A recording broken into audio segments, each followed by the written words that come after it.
Gadget Man episode 171. Sony launches the PlayStation 5 in the UK. Here I'm speaking to James Hazel at BBC Radio Suffolk about the new console. Over to James. Our good pal Matt back on the show from Matt Porter Web Design. Are you aware of any problems with mobile telephone reception in and around Ipswich? Not as such at the moment, but okay. If you check downdetector.co.uk, that will highlight. Oh, that will tell us. Well, yeah, here's the thing. I can't make a call for longer than 3 minutes at the moment. I just get cut off every time after just over 3 minutes, which is a bit of a weird thing, I thought. Maybe it's the people the other end hanging up on me and just, blaming it on the technology. The PlayStation 5 then, Matt, why should we have one? Yeah, it's been launched today in the UK. It is significantly quicker than its previous model, the PS4. It's measured in teraflops now, the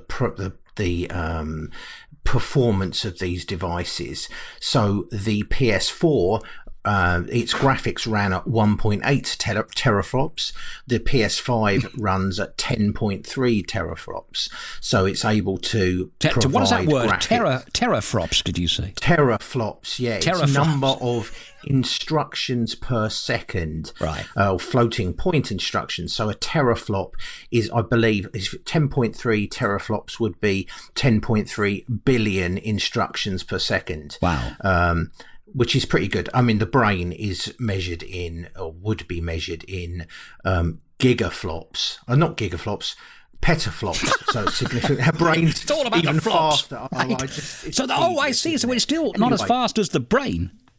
Not quite, no. We're still a bit off. Still a bit off, okay. I guess we're still off from the brain. Well, everybody's talking about, the way it renders and how good the graphics might well be. That seems to be the holy grail reality, more than virtual reality, kind of almost believable reality. How close are we with this PS5, Matt?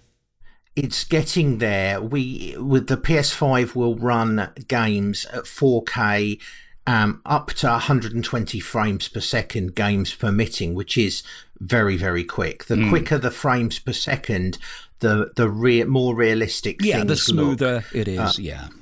Yeah, if you look at like a movie, like 24 frames per second, but there's a reason for that, which I can't remember.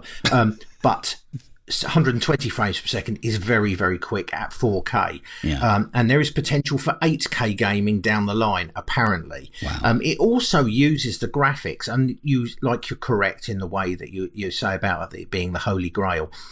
It supports a technology called ray tracing for rendering graphics. Now, ray tracing's been around for a long time, and it was historically very, very slow, but produce beautiful effects, because what it actually does is it plots a ray of light from its origin to its destination.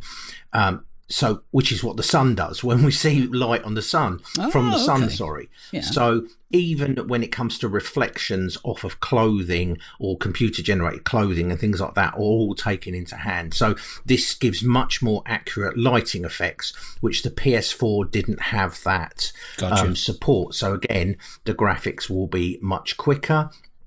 It comes, I think it's now 16 gigabytes of RAM. RAM's very good for storing stuff in real time. Yeah. Random access memory. It just makes reading quicker. Hard disk is smaller than the PS4, but instead of a traditional hard disk inside it, it has an SSD, which is called solid state. The things to have. Solid state drive. So much faster. Super duper quick. I think it's 825 gig. PlayStation 5 is priced at £449.99, and the PlayStation 5 Digital Edition is priced at £359.99. Available at all stockists.